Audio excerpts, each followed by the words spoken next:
പുതിയ കുറെ കീഴ്വഴക്കങ്ങൾ സൃഷ്ടിച്ചുകൊണ്ട് 13ാം നിയമസഭയുടെ 13ാം സമ്മേളനം അവസാനിച്ചു. എന്താക്ഷേപം കേട്ടാലും മന്ത്രിമാർ ഇനി മുതൽ രാജിവെക്കേണ്ടതില്ലെന്ന് ധനമന്ത്രി കെ.എം. മാണി കീഴ്വഴക്കമുണ്ടാക്കി. ഇനി മുതൽ ഏത് പ്രതിപക്ഷത്തിനും നിയമസഭയിൽ വന്നാൽ എന്തുമാകാം എന്ന കീഴ്വഴക്കമാണ് പ്രതിപക്ഷം സൃഷ്ടിച്ചത്.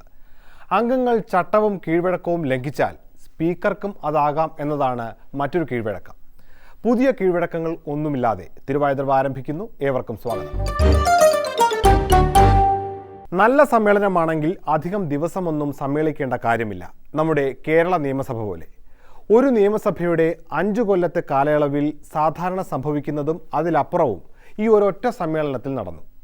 മാർച്ച് 13 സംഭവങ്ങളിൽ മികച്ച പ്രകടനം നടത്തിയ 5 പേരെ സസ്പെൻഷൻ നൽകി ആദരിച്ചുകൊണ്ടാണ് കഴിഞ്ഞ വാരം സഭ ആരംഭിച്ചത്. അതുപോലെയൊന്നും വന്നില്ലെങ്കിലും സമ്മേളനത്തിന്റെ അവസാന ദിവസവും മോശമല്ലാത്ത അലമ്പൊക്കെ നടന്നിരുന്നു. മാർച്ച് 13 ഇനി ആവർത്തിക്കരുതെന്നേ സ്പീക്കർ ശക്തൻ ആഗ്രഹിച്ചുള്ളൂ. സമയദോഷം മാറ്റാൻ ചങ്ങനാശ്ശേരി, ചേർത്തല തുടങ്ങിയ തീർത്ഥാടന കേന്ദ്രങ്ങൾ സന്ദർശിച്ചത് അതുകൊണ്ടാണ്. കണ്ടവർ ധാരാളം കേട്ടിട്ടുണ്ട് എന്ന് പറഞ്ഞു. ശരിയായിരുന്നു, അവർ ധാരാളം കേട്ടിരുന്നു. പിന്നെ സ്പീക്കർ പറഞ്ഞിട്ട് കാര്യമില്ല. അത് ഞാൻ പറഞ്ഞ കോൺഗ്രസ് ആഫീസിൽ നിന്ന് വന്നതാണ്. അവിടെ ചായ വാങ്ങി കൊടുക്കുന്ന ആളെ പിടിച്ച് സ്പീക്കറാക്കിയത്. അതുകൊണ്ട് പറഞ്ഞിട്ട് കാര്യമൊന്നുമില്ല. നിലവാരമില്ലാത്തൊരു സ്പീക്കർ. ആ സ്പീക്കറാണെങ്കിൽ ഇതുപോലൊരു പൊട്ടൻ സ്പീക്കർ വേറെയില്ല. മൈക്ക് വേണ്ടാത്ത, കമ്പ്യൂട്ടർ വേണ്ടാത്ത, ചെയർ വേണ്ടാത്ത പൊട്ടൻ സ്പീക്കറാണ്. പേരിന്റെ വിപരീതമാണ് പ്രകൃതം എന്ന ചീത്തപ്പേര് എങ്ങനെ ഇത്ര പെട്ടെന്ന് സംഘടിപ്പിച്ചു എന്ന് പോയി കണ്ട എല്ലാവരും ചോദിച്ചു. അശക്തൻ നാടാർ എന്നാണ് നാട്ടിലെ വിളിപ്പേരെന്ന് ആചാര്യന്മാരെല്ലാം ഇതിനകം അറിഞ്ഞിരുന്നു. ഉള്ള ചീത്തപ്പേര് കളയാതിരിക്കണം എന്ന അനുഗ്രഹവും നൽകി യാത്രയച്ചു. എന്നിട്ട് പതിവിലും നീളത്തിൽ ദീർഘനിശ്വാസവും വിട്ടു. മതമേലധ്യക്ഷന്മാരെയും സമുദായ നേതാക്കന്മാരെയും കാണുന്നതിൽ ഒരു തെറ്റുമില്ല. എല്ലാവരും ചെയ്യുന്നുണ്ട്. അത് മാത്രമേ ഞാനും ചെയ്യൂ.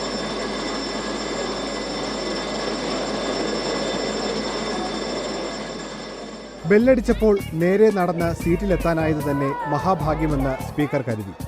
സ്പീക്കർക്ക് കസേര നഷ്ടപ്പെട്ട സ്ഥലം ഇനി മുതൽ ശക്തൻ സ്ക്വയർ എന്ന പേരിൽ അറിയപ്പെടും എന്നൊരു റൂളിംഗ് കൊടുത്താലോ എന്ന് പോലും ആലോചിച്ചു. സ്പീക്കർ ആലോചിച്ചു തുടങ്ങുമ്പോഴേക്കും ബാക്കിയുള്ളവർ പ്രവർത്തിച്ചു തുടങ്ങിയിരുന്നു. ലൈംഗിക സ്വഭാവത്തോടു കൂടിയിട്ടുള്ള ആക്രമണമാണ് അവരുടെ നേരെ നടത്തിയിട്ടുള്ളത്. അതിന് അടിയന്തര പരിഹാരം ഉണ്ടാക്കുക. വനിതാ MLA-മാരോട് അവരോട് ഏതെങ്കിലും വിധത്തിൽ മോശമായി പെരുമാറി എന്ന് പറഞ്ഞപ്പോൾ തന്നെ ഞങ്ങൾ പറഞ്ഞു, നമുക്ക് ഈ ദൃശ്യങ്ങൾ ഒന്നിച്ച് കാണാം സാർ, ഒന്നിച്ച് കാണാം. ഞങ്ങളുടെ കൂട്ടത്തിലുള്ള 5 MLA-മാരെ സസ്പെൻഡ് ചെയ്തപ്പോൾ അത് നമുക്ക് എല്ലാവർക്കും ഒന്നിച്ചിട്ട് കണ്ടിട്ട് തീരുമാനമെടുത്താൽ പോരായിരുന്നു. 2 ഭാഗത്തുള്ള ആക്ഷേപങ്ങൾ ഒന്നിച്ച് തീരുമാനിക്കുന്നതിന് പകരം പ്രതിപക്ഷത്തിനെതിരെ ഏകപക്ഷീയമായ നടപടിയെടുത്തിട്ട് ഇങ്ങനൊരു നിലപാട് സഭാ നേതാവ് സ്വീകരിക്കുന്നത് ശരിയാണോ? ശിവൻകുട്ടിയെയും EP ജയരാജനെയും വല്ലാതെ മിസ് ചെയ്തെങ്കിലും പ്രതിപക്ഷം ഉള്ളവരെ കൊണ്ട് ഓണം കൊണ്ടാടി. സ്പീക്കർ സാക്ഷരനാണോ എന്ന് പരീക്ഷിക്കുന്ന വിധത്തിൽ അദ്ദേഹത്തിന് നേരെ പോസ്റ്ററുകൾ കാണിച്ചുകൊണ്ടായിരുന്നു അഭ്യാസം. ചോദ്യോത്തരം കഴിഞ്ഞാലല്ലേ അടിയന്തര പ്രമേയം. ചോദ്യോത്തരത്തിന് മുൻപ് അടിയന്തര പ്രമേയം എടുക്കാൻ സാധ്യമല്ലല്ലോ.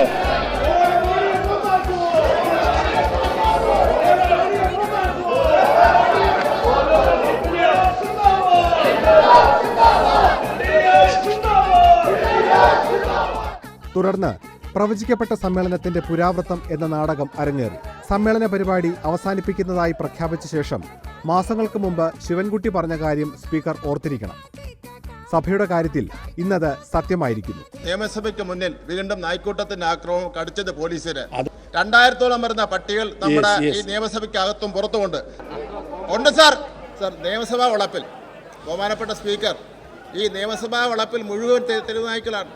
ഈ പിന്നെ MLA കോട്ട് ഈ നിയമസഭയിൽ ചുറ്റും കിടക്കുന്ന വണ്ടിയുടെ അടിയിലെല്ലാം ഒരാളിനെ വിട്ട് ഒരു സെക്യൂരിറ്റി സ്റ്റാഫിനെ വിട്ട് പരിശോധിച്ചാൽ 1-2 നായ്ക്കൾ ഇപ്പോൾ വിശ്രമിക്കുകയാണ്.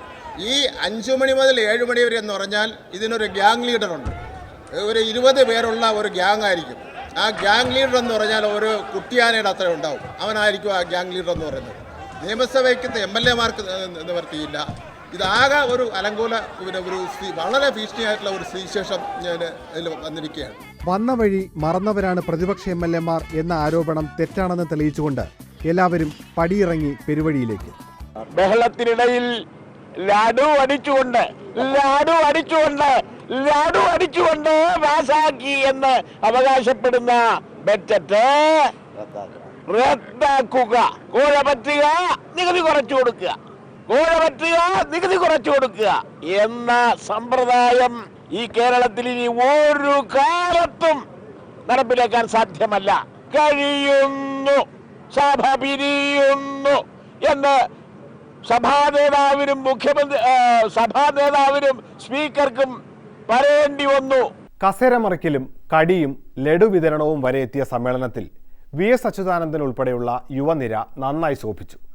ഇത്രയുമായ സ്ഥിതിക്ക് അവസാന ദിവസമെങ്കിലും സഭയ്ക്കുള്ളിൽ കുറച്ച് പടക്കം കൂടി പൊട്ടിക്കാമായിരുന്നു. സാരമില്ല, അടുത്ത തവണ സമ്മേളിക്കുമ്പോൾ ആയാലും മതി. സഭയ്ക്കുള്ളിൽ എണ്ണം കൊണ്ട് കുറവാണെങ്കിലും വനിതാ MLA-മാർ ആ കുറവ് വിവാദങ്ങളുടെ കാര്യത്തിൽ പുറത്തു കാണിച്ചില്ല. സഭയ്ക്കകത്തും പുറത്തും വനിതകൾ ഇത്രയും ചർച്ച ചെയ്യപ്പെട്ടിട്ടും കാലം കുറയായി. ശബ്ദരേഖകളുടെ രൂപത്തിൽ വെളിപ്പെടുത്തലുകളും തെളിവുകളും വന്നുകൊണ്ടിരുന്ന കാലത്ത് ഫോട്ടോകളും വീഡിയോകളും തെളിവായി വന്നു എന്ന മാറ്റവും കാണാതിരുന്നുകൂടാ. മാണി പ്രതിരോധ പ്രവർത്തനങ്ങളുടെ ഭാഗമായി നാടൊട്ടുക്കും പെണ്ണുങ്ങൾക്കെന്താ നിയമസഭയിൽ കാര്യം എന്ന വിഷയത്തിൽ സെമിനാറുകൾ സംഘടിപ്പിക്കപ്പെട്ടു.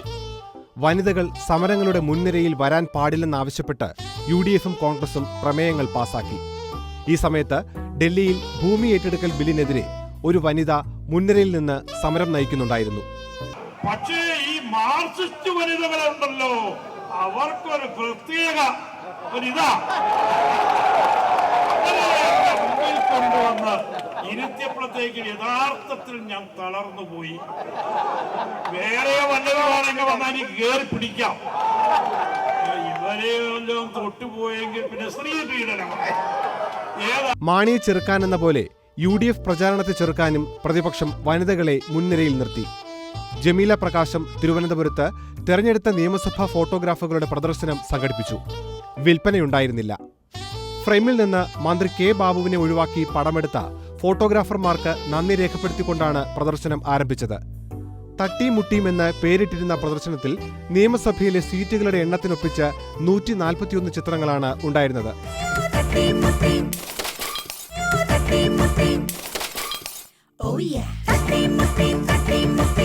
ഇത് മറിയാമ്മയുടെ മക്കളെ മുമ്പിലിട്ട് കാണിക്കോ? കൂടെ ഇരുന്ന് കാണുമോ? മുഖ്യമന്ത്രി കൂടെ ഇരുന്ന് കാണുമോ? നേരിട്ട് കണ്ട കാര്യങ്ങൾ സ്റ്റില്ലുകളായി കാണുന്നതിൽ താൽപ്പര്യമില്ലെന്ന കാരണം പറഞ്ഞ് ഉമ്മൻചാണ്ടി ക്ഷണം നിരസിച്ചു. ജമീല പക്ഷെ പിന്മാറിയില്ല. പണ്ട് കുടുംബത്തിലെ ഒരു കേസുമായി ബന്ധപ്പെട്ട് സ്ത്രീപീഡന വകുപ്പുകൾ നന്നായി പഠിച്ചിരുന്നത് ഈ ഘട്ടത്തിൽ പ്രയോജനപ്പെട്ടു. ലോ പോയിന്റ് പിടിച്ചായിരുന്നു പിന്നെ ആക്രമണം. ആദ്യമായിട്ട് ലൈംഗിക പീഡനത്തെ നിർവചിക്കുന്നത് വിശാഖ കേസിലാണ് സുപ്രീം കോടതി. Sexual harassment includes unwelcome sexually determined behaviour, കയ്യും കാലും വരുന്നത്. അതാണ് നിങ്ങൾ നേരത്തെ കണ്ടത്. Whether directly or by implication, ഇത് ഡയറക്റ്റ് ആയിട്ട് വരുന്നത്. തീരെ ഫോട്ടോജനിക് അല്ലാത്ത തന്റെ ഫോട്ടോകൾ പുറത്തുവിട്ടതിൽ ശിവദാസൻ നായർ അതൃപ്തനായിരുന്നു. പകരമായി സ്വയം എഡിറ്റ് ചെയ്ത് സംവിധാനം ചെയ്ത എന്നെ തള്ളി ഞാനും തള്ളി എന്ന ഹ്രസ്വചിത്രം ക്ഷണിക്കപ്പെട്ട അതിഥികൾക്കായി പ്രദർശിപ്പിച്ചു. കരച്ചിലടക്കിയാണ് പ്രേക്ഷകർ പടം കണ്ടിരുന്നത്.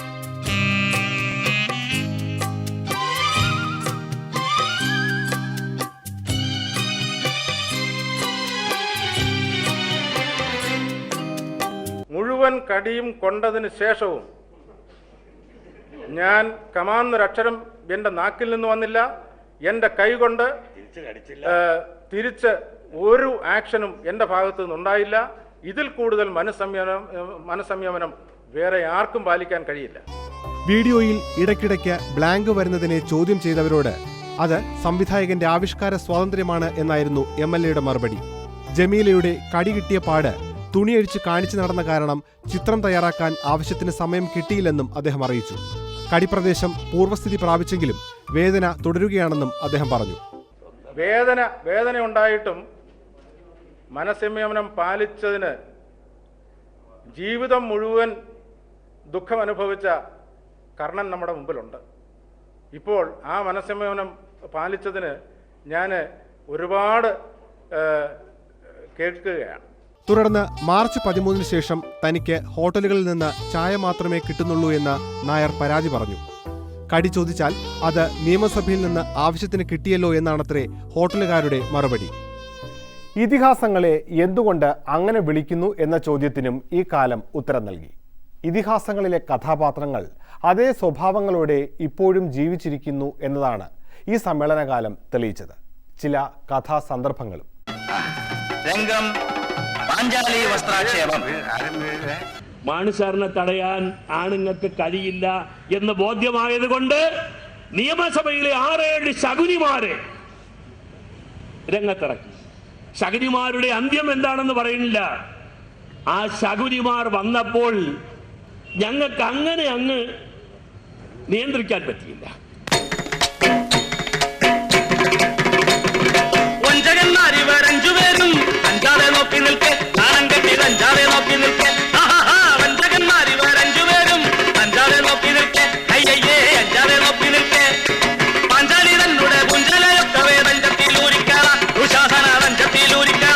ഷിബു ബേബി ജോണിന്റെ മുമ്പിലേക്ക് എരച്ചു വന്നത് ആരാണ്?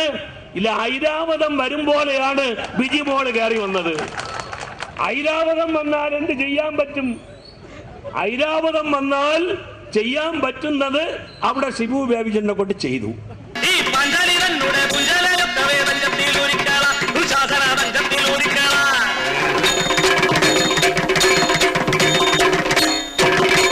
ഷിബു ബേബി ജോൺ കൈയെടുത്തില്ല, കൈ ഇങ്ങനെ വെച്ചുകൊണ്ട് നിന്നേ ഉള്ളൂ.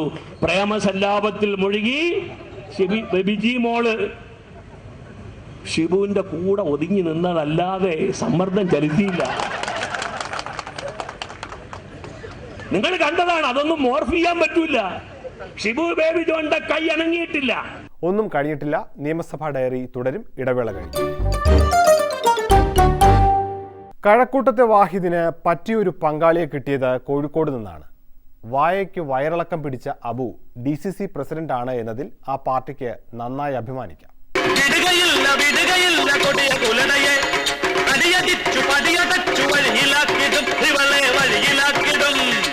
62 വയസ്സ് പ്രായമായ എനിക്ക് ഇത്രയും വർഷത്തെ ഒരു ലോങ് എക്സ്പീരിയൻസ് ഉണ്ടല്ലോ കുടുംബജീവിതമൊക്കെ നയിച്ചിട്ട്. സ്ത്രീകൾ ഇങ്ങനെ പണിയാൻ എങ്ങനെയാണെന്നൊക്കെ നമുക്കറിയാം.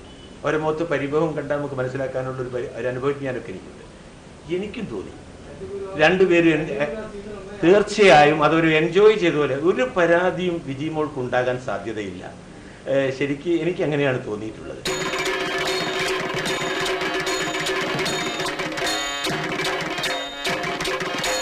സുരക്ഷ ഒരുക്കുവാൻ ഞങ്ങൾ നിയോഗിച്ചത് ചെറുപ്പക്കാരായ യുവ MLA-മാരെയാണ്. എബിയുടെ നമ്മുടെ സീതിയാരിയുടെ മകൻ ബഷീർ, പിന്നീട് അങ്ങനെയുള്ള വിഷ്ണുനാഥ്, അങ്ങനെയുള്ള ചെറുപ്പക്കാരായ MLA-മാരെ ഞങ്ങൾ നിയോഗിച്ചു. പ്രായമായ ശിവദാസൻ നായരെ, ജമീല പ്രകാശും കടിക്കുന്നതും നമ്മളെല്ലാവരും തന്നെ കാണുകയുണ്ടായി. ആ ശിവദാസൻ നായരെ കടിക്കുന്നതിന് പകരം വേണമെങ്കിൽ കരിമ്പ് പോലുള്ള ബഷീറിനെ കടിച്ചാൽ മതിയായിരുന്നു. പാർട്ടിക്കുള്ളിൽ പറഞ്ഞാസ്വദിക്കേണ്ട കാര്യങ്ങൾ പുറത്തുവിട്ടതിനുള്ള ശിക്ഷ എന്ന നിലയ്ക്ക് KPCC പ്രസിഡന്റ് വക ശാസന ഇരുവർക്കും ലഭിച്ചു.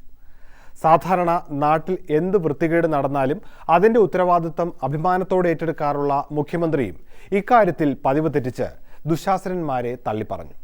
പക്ഷേ അതുകൊണ്ടൊന്നും തീരുന്നതായിരുന്നില്ല വനിതകളുടെ പ്രതിഷേധം.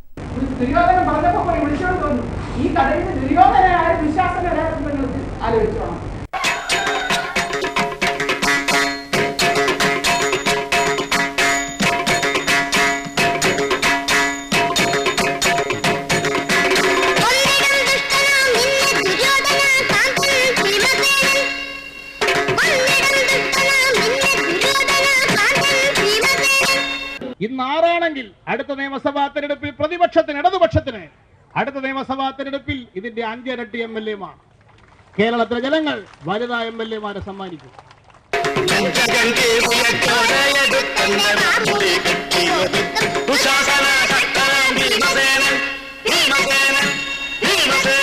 ജനങ്ങൾക്ക് ഇപ്പൊ മനസ്സിലായിട്ടുണ്ട്, കുറച്ച് സ്ത്രീകൾ നിയമസഭയിൽ പോയാലേ ഇവർക്ക് കൈകാര്യം ചെയ്യാൻ പറ്റും. 6 ആളായത് കൊണ്ടാണ് ഇവർ രക്ഷപ്പെട്ടത്.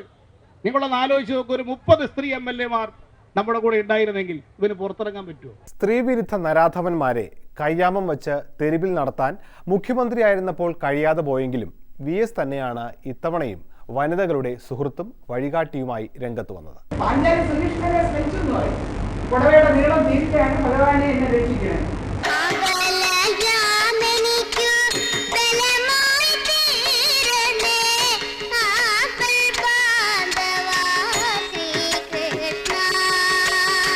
മഹാഭാരതത്തിൽ പാഞ്ചാലിയെ വസ്ത്രാക്ഷേപം ചെയ്യുമ്പോൾ ദ്രോണാചാര്യരും ഭീഷ്മരും ധൃതരാഷ്ട്രരും അടക്കമുള്ള ഗംഭീരന്മാരൊക്കെ സദസ്സിൽ ഉണ്ടായിരുന്നു. അവരൊന്നും ഒരക്ഷരം മിണ്ടിയില്ല. കർണനാണ് ദുശാസനോട് വസ്ത്രാക്ഷേപത്തിന് ആജ്ഞ കൊടുക്കുന്നത്.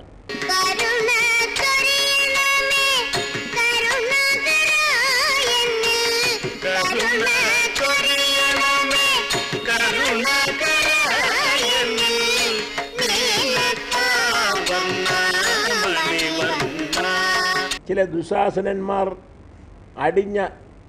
ആടി തിമിർത്തപ്പോൾ മുഖ്യമന്ത്രിയും ആഭ്യന്തരമന്ത്രിയും അടക്കമുള്ളവർ ആചാര്യന്മാർ അവിടെ ഊറിച്ചിരിച്ചിരിക്കുകയായിരുന്നു.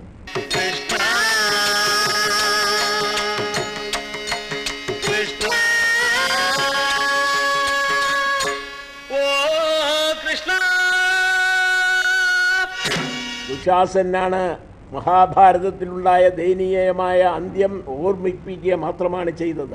ആ ദുശാസനൻ എന്ന പേരിന് തന്നെ നിരോധനം ഏർപ്പെടുത്തുമോ എന്ന് എനിക്കറിഞ്ഞുകൂടാ. ബൈബിൾ പ്രസംഗം മുതൽ സഭ പിരിഞ്ഞ ശേഷമുള്ള പ്രസംഗം വരെ താരമായി നിന്നത് VS ആയിരുന്നു. ഈ മുതലിനെയാണല്ലോ CPM പുറത്താക്കാൻ തിരക്ക് കൂട്ടുന്നത് എന്ന് ആലോചിക്കുമ്പോഴാണ് കഷ്ടം തോന്നുന്നത്.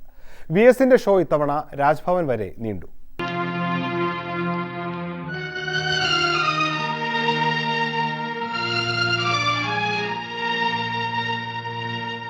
വിട്ടുതരില്ല. എന്റെ കുട്ടികളെ ഞാൻ ആർക്കും വിട്ടുതരില്ല.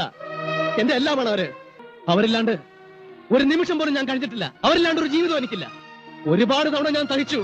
ഇനി അതും ഞാൻ ചെയ്യും. ഇങ്ങനെ ഒരു ഏട്ടനെ കിട്ടാൻ നിങ്ങളൊക്കെ തപസ്സിരിക്കണം. തപസ് നിങ്ങൾക്ക് വേണ്ടി അല്ലാതെ ഒരു നിമിഷം അയാൾ ജീവിച്ചിട്ടുണ്ടോ? നശിക്കുകയാണ് മനുഷ്യൻ. നിങ്ങൾക്ക് വേണ്ടി സ്വന്തം ജീവിതം നശിപ്പിക്കുകയാണ് മനുഷ്യൻ. നിന്റെ അടുത്ത് ചോദിക്കാനും യാചിക്കാനും ഒന്നും വന്നതല്ല ഞാൻ. എന്റെ കുട്ടികളെ കൂട്ടിക്കൊണ്ടു പോകാൻ വന്നതാ. അവരെ ഇങ്ങോട്ട് ഇറക്കി വിടാൻ. എന്റെ കുട്ടികളെ ഞാൻ ബലമായിട്ട് തന്നെ കൂട്ടിക്കൊണ്ടുപോകും. നിയമസഭയിൽ വനിതാ MLA-മാർ ക്രൂരമായി ആക്രമിക്കപ്പെട്ടപ്പോൾ ഒരു സ്റ്റണ്ട് സിനിമ കാണുന്ന ലാഘവത്തോടെയല്ലേ മുഖ്യമന്ത്രി ഉമ്മൻചാണ്ടി ഇരുന്നത്? വായും പൊളിച്ച് കണ്ണും തള്ളി ഒരു ചെറുചിരിയോടെ മിസ്റ്റർ ഉമ്മൻചാണ്ടി ആ സോളാർ ഫ്രെയിം സരിത S. നായരോട് താങ്കൾ കാട്ടിയ അനുകമ്പയും അനുതാപവും കേരളം കണ്ടതല്ലേ സർ? അതിൻ്റെ ഒരു ശകലമെങ്കിലും താങ്കളുടെ സഹപ്രവർത്തകരായ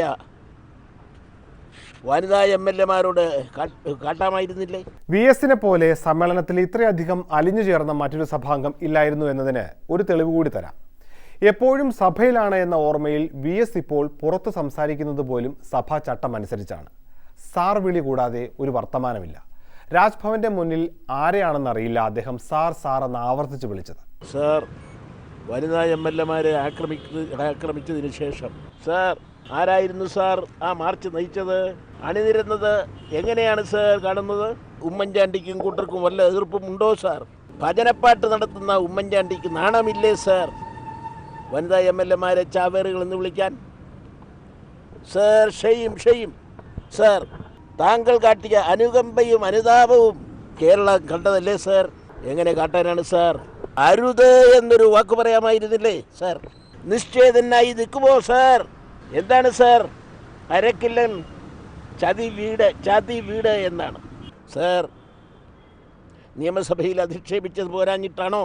ഇവിടെ സംഘത്തിലല്ലേ സാർ? വനിതാ MLA-മാരെ വിവേകവും സംസ്കാരവും ഇല്ലാതായാൽ എന്തു ചെയ്യും സാർ? സാർ, പ്രതിപക്ഷ MLA-മാർ സ്പീക്കറുടെ ഡയസിൽ കയറി സാർ അഴിമതി നടത്തിയ ഒരാളെ ഇങ്ങനെ നാട് നീളെ ചുമന്നുകൊണ്ട് നടക്കണമോ സാർ? തിരുമുറ്റം നാറിക്കുകയല്ലേ സാർ? ഇല്ല സാർ, ഇവർക്ക് ഒരിക്കലും അതിന് കഴിയില്ല. ഞാൻ തന്നെ സാഹി കേട്ടു. ഇക്കാലത്ത് വലിയ മാറ്റമൊന്നും കൂടാതെ നിന്നത് PC ജോർജ് മാത്രമായിരുന്നു. സ്വന്തം പാർട്ടിക്കും മുന്നണിക്കും തലവേദന ഉണ്ടാക്കുന്ന കാര്യത്തിൽ അദ്ദേഹം ഈ തിരക്കിനിടയിലും സമയം കണ്ടെത്തി. മാണി രാജിവെക്കേണ്ടിയിരുന്നു എന്ന് പറഞ്ഞുകൊണ്ടായിരുന്നു ഇത്തവണ ഗോളടിച്ചത്. കേരള കോൺഗ്രസ് പാർട്ടി നടുക്കടലിലാണ്. ഒരു സംശയം വേണ്ട. ഈ ആരോപണം കേരള കോൺഗ്രസിനെ പ്രവർത്തകരെയും വേദനയിലാക്കി.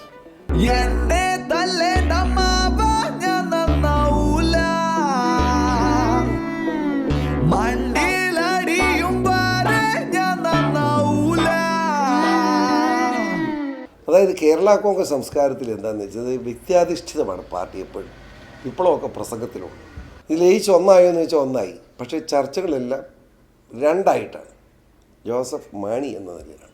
അപ്പോൾ എല്ലാ കാര്യവും അങ്ങനെയാണ്.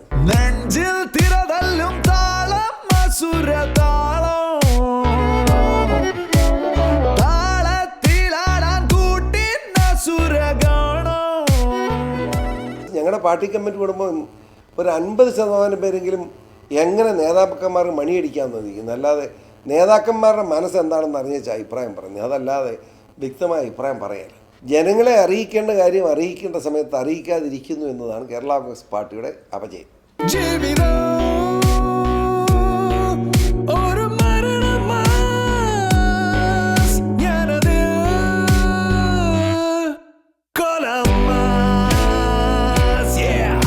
വെറും മുതലെടുപ്പ് രാഷ്ട്രീയം, മുഖം കാണിക്കൽ രാഷ്ട്രീയമായിട്ട് നടക്കുന്ന കുറേ പറ്റ ആളുകളുണ്ട്. അതൊക്കെ ഈ പാർട്ടിക്ക് നഷ്ടമാണ്. അവരാണ് ഈ പാർട്ടിയെ തകർക്കുന്നത്. ദുഃഖത്തോട് പറയാൻ ഞാൻ ആഗ്രഹിക്കുന്നു.